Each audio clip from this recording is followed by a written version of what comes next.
Olá, meus amigos, estamos aqui para mais uma resenha literária e eu quero falar sobre este livro que eu gostei muito, Ser Homem, um guia prático para a masculinidade cristã, o autor Fabrini Winger, alguma coisa assim, ou Wingier, acredito eu, prefácio do Dr. Russell Shedd, com apresentações do pastor Hernandes Dias Lopes e do juiz federal William Douglas, está muito bem prefaciado e apresentado.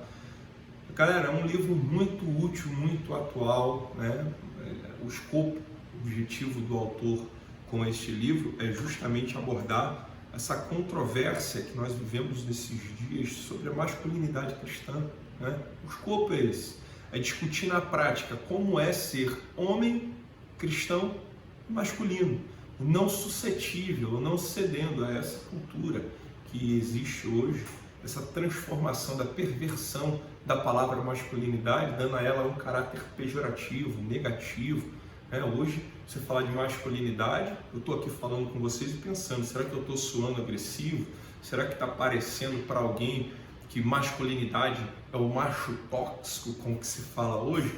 E óbvio que não, ele está fazendo um regresso ao princípio. Qual é o princípio? O princípio bíblico, onde nós aprendemos o que é a masculinidade segundo o olhar de Deus. Vamos falar um pouquinho sobre o livro e depois eu dou a minha opinião ao final aqui a respeito de tudo que eu creio, entendi e, como já disse, super recomendo essa literatura. Tá? O que eu gostei no livro? Leitura fácil, vocabulário simples, acessível para todos. Tem bases bíblicas, tem o pensamento do autor e tem também boas histórias que dão uma leveza para a leitura, o que é muito importante. Ele faz uma bibliografia comentada, eu achei sensacional, porque ele estimula a leitura dos livros que fundamentaram as suas argumentações.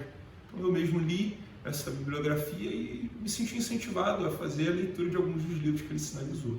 E por fim, eu achei muito bem organizado os capítulos, muito objetivo, muito prático. Tá? Ele dá os tópicos de uma maneira que você pode identificar exatamente a matéria que você quer, o assunto que você quer no capítulo que ele escreveu. Então, eu achei muito sensacional, um livro muito bem organizado, tá bom? Eu sugiro muito, é muito importante para você fazer uma leitura e aprender ou ter uma visão geral do que o autor quer, mas funciona muito caso você precise de argumentos para uma palestra, uma pregação, uma conversa que você vai ter com homens, enfim, você consegue ir no livro e achar exatamente o que você quer a respeito do tema, porque como que ele organizou isso? Os capítulos ele fez, capítulo número 1, primeiro ele vem com apresentação, vem com agradecimento, aquela história toda que você já sabe. A partir do capítulo 1 ele fala o homem e ele mesmo, depois ele fala o homem com os seus grupos, onde ele está inserido, depois o homem e seu trabalho, o homem e sua mulher, o homem e sua família, o homem e outras mulheres, um assunto muito legal, e o homem e seus pais, por fim o homem e Jesus Cristo. Ele encerra com uma conclusão e lá ele faz, logo ao final ele vem com a bibliografia, como eu falei, comentada, algo muito legal. Bom, o que ele trabalha dentro dessas perspectivas desse capítulo? No primeiro, ele trata a questão, na introdução, logo não no primeiro capítulo, mas na introdução, ele traz a tônica do livro e diz a masculinidade está em crise. Essa palavra masculino está em crise. E quando a palavra entra em crise, a compreensão da palavra entra em crise, imediatamente o comportamento se confunde. Isso é uma estratégia antiga de um livro que eu vou fazer aqui, essa resenha também, 1984, George Orwell. Ele tem uma ficção, um dos escritos mais brilhantes que eu conheço. Ele faz uma ficção em um país determinado, onde o governo daquele país troca o significado das palavras com o objetivo de perverter o seu significado. Porque quando a gente deixa de entender o significado da palavra com o que ele é originalmente, isso muda imediatamente o comportamento. Eu te dou um exemplo. Ser masculino no original bíblico é amar, é guardar, é proteger, é prover. Isso é o significado bíblico de masculinidade, do homem macho, homem masculino. O que ao longo do tempo algumas correntes de pensamento, correntes filosóficas fizeram? Perverteram isso para tóxico, agressivo, violento, tirano. Essa é a ideia hoje de ser masculino. Ou seja, a palavra entrou numa crise semântica de significado, de sorte que hoje nem os homens querem ser masculinos, porque ser masculino significa alguma coisa que é ruim para o homem. Só que a masculinidade é a essência do ser homem. Impressionante, isso é uma outra discussão muito top que a gente pode ter em tempo oportuno. Mas bom, ele começa fazendo uma conversa, uma introspecção, o homem com ele mesmo, né? E nessa abordagem ele aborda a questão de saúde, o homem que não se preocupa com saúde, o homem que está com um conflito constante, porque tem a cobrança do ser homem, do masculino, né? Ele sente essa cobrança e ao mesmo tempo não tem um apoio, por exemplo, uma figura hiper importante para ele que é a mulher. Às vezes a própria mulher não quer que esse homem seja homem, né? Ou então usurpa a sua função se ele tem alguma dificuldade de desempenhá-la. Dá um exemplo, o homem não é o provedor, não consegue prover, a mulher vai para a rua para prover e aí transforma o homem na mulher do relacionamento, inverte os papéis e a coisa nunca dá certo, infelizmente, porque tem uma crise existencial, a mulher está fazendo aquilo que não lhe é originalmente e o homem o que não é originalmente. Então isso traz uma crise de identidade profunda. Não quer dizer que a mulher não pode trabalhar, o problema é o homem abdicar de ser o provedor. Ele pode até tentar prover e por uma incapacidade intelectual, técnica, seja o que for, ele não ganhar mais do que a mulher, não tem problema, mas ele está ali imbuído da sua missão de prover para o lar. Quando ele abre mão disso, ele entra numa crise de identidade. Então aborda isso de maneira muito interessante, fala do homem com seus grupos, incentiva a amizade, incentiva que o homem tenha amigos para dividir carga, lembra que o homem é responsável por ser um influenciador nos grupos onde ele estiver inserido, ele não deve ser conduzido, ele deve conduzir sempre baseado no pilar bíblico. É um livro que tem como base a Bíblia, um livro cristão, então obviamente a Bíblia está no cerne de tudo, no centro de tudo. Fala do homem no seu ambiente de trabalho, anti-vitimismo, esses homens acovardados que não estão dispostos a fazer o melhor, que têm preguiça de trabalhar, que não se entregam, que abrem mão de um bom emprego, do emprego que sustenta a sua casa, porque está ruim, aí esquece que é o provedor do lar, ele não pode abandonar essa posição. Então se esforçar para ser o melhor, para fazer o melhor, não abrir mão dessa responsabilidade que Deus confiou a ele. Deus, quando dá uma responsabilidade para alguém, ele dá a responsabilidade e junto ele dá a capacidade, ele capacita, né? Ele gasta um bom tempo falando sobre a relação do homem com a mulher, isso é muito legal a gente pensar, porque boa parte dos dilemas estão envolvidos nesse nível de relacionamento homem e mulher, né? O casamento é Deus que criou, então está na essência do homem e da mulher. Ele até dá um dado interessante, que a maioria das pessoas que se divorciam casam de novo. O que significa isso? Que ela até abandonou o cônjuge, mas não desistiu do casamento, porque o casamento está na essência do homem e da mulher, né? Por mais que militem contra o casamento, eles sempre terminam buscando casar. Isso é uma coisa muito interessante para a gente pensar. Só que a questão não são as pessoas, a questão é a gente investir naquela instituição, no casamento que nós temos, com a esposa, com o marido que nós temos. É claro que eu não estou tratando exceções aqui, existem exceções que nós não estamos falando, casos de violência, casos de adultério, não estou tratando disso aqui, mas se for só uma coisa relacional, de comportamento, de desalinho, é mais vantajoso investir para ajustar essas coisas do que um divórcio, por exemplo, de uma maneira aleatória, qualquer. Ele investe muito tempo dizendo que ser homem masculino não é ser grosseiro, não é ser tirano, não é ser violento, não é humilhar a esposa, não é ser mesquinho com a esposa, não é nada disso, pelo contrário, é amar, cuidar, proteger, sobretudo amar. Ele entra num tópico muito difícil de se falar da submissão da mulher, isso é um princípio bíblico, e a submissão, toda vez que você fala isso, você arruma uma inimizade, porque a impressão que dá é que é algo mal, que a mulher é menor, que a mulher é diminuída, que o homem é melhor e a mulher é pior. Não tem nada disso. A mulher e o homem são iguais em valor, em dignidade, em importância. Porém, Deus deu a cada um funções diferentes. E você sabe que em qualquer instituição, qualquer organização que dá certo, existem funções muito bem definidas.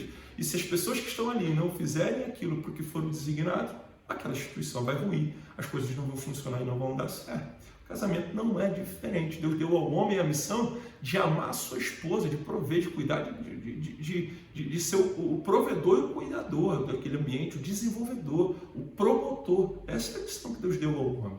E ninguém pode deturpar isso, ninguém pode dizer que não é, e nem o próprio homem abdicar, porque é inerente ao homem. Agora, também não está dissociada a ideia da mulher que se submete do homem que ama. Isso aqui tem que andar junto. O homem que ama como Cristo amou a igreja, ou seja, o amor disposto a morrer, que entra na frente, que protege com a vida.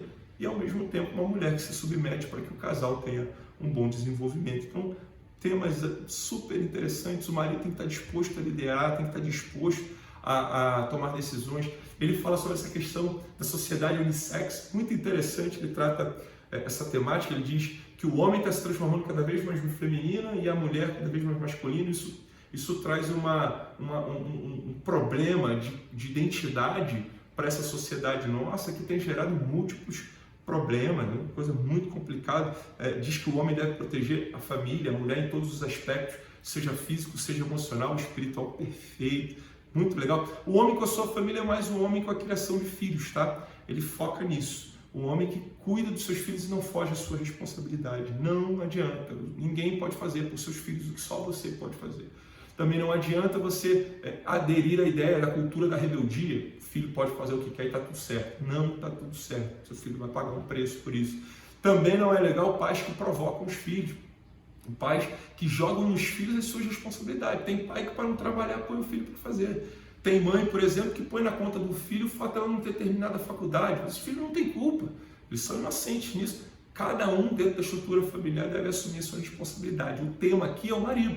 O homem tem que assumir sua responsabilidade. Isso é um homem masculino, tá? Ele assume a sua posição. Fala do homem em relação a outras mulheres, que o homem tem que proteger a sua esposa. Nem pensar em outro relacionamento, em adultério, isso nem está na pauta de tão horrível que é.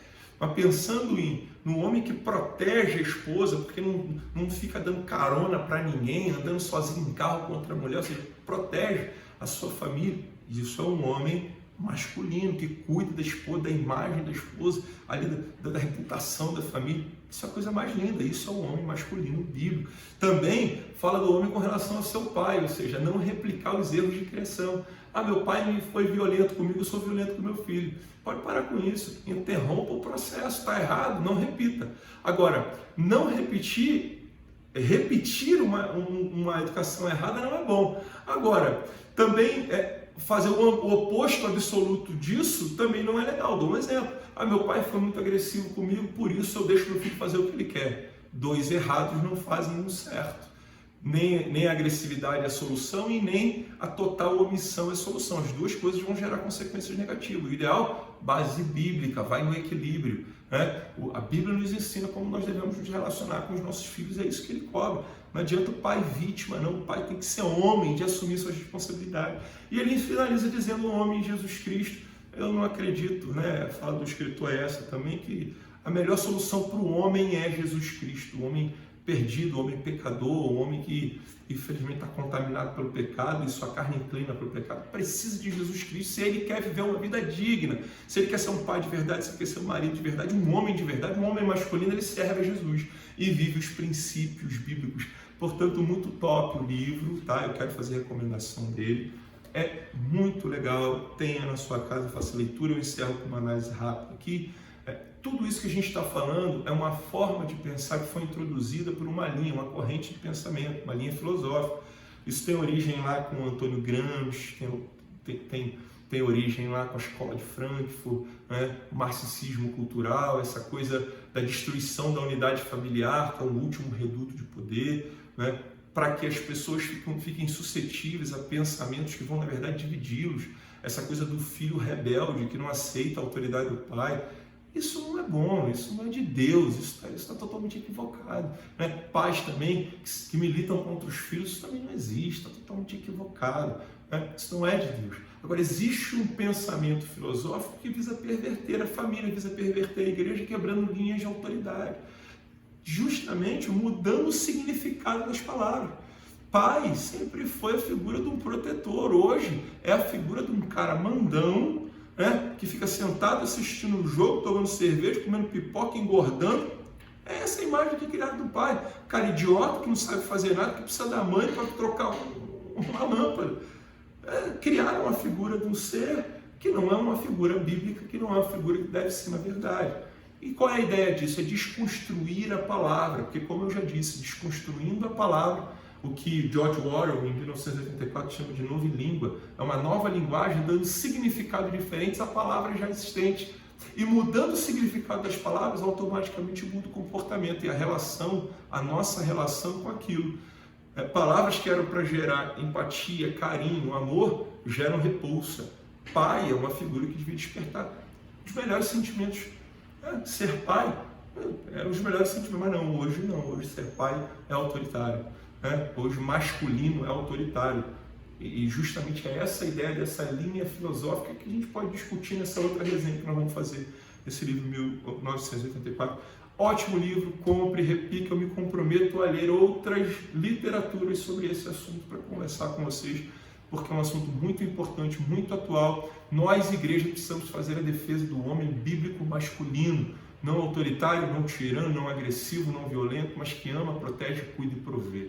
Que Deus te abençoe. Não estou dizendo essas coisas para que você não leia o livro, pelo contrário, quero que você leia, porque o autor trata de assuntos específicos que eu não estou tratando aqui, que é só uma resenha, que você precisa conhecer. Então, compre o livro, leia e tenha esse conteúdo. Aproveite e fale sobre isso, porque nós precisamos nos posicionar.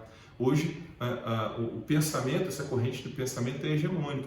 Hoje, o feminismo conseguiu transformar todos os homens num ser ruim, tóxico e machista.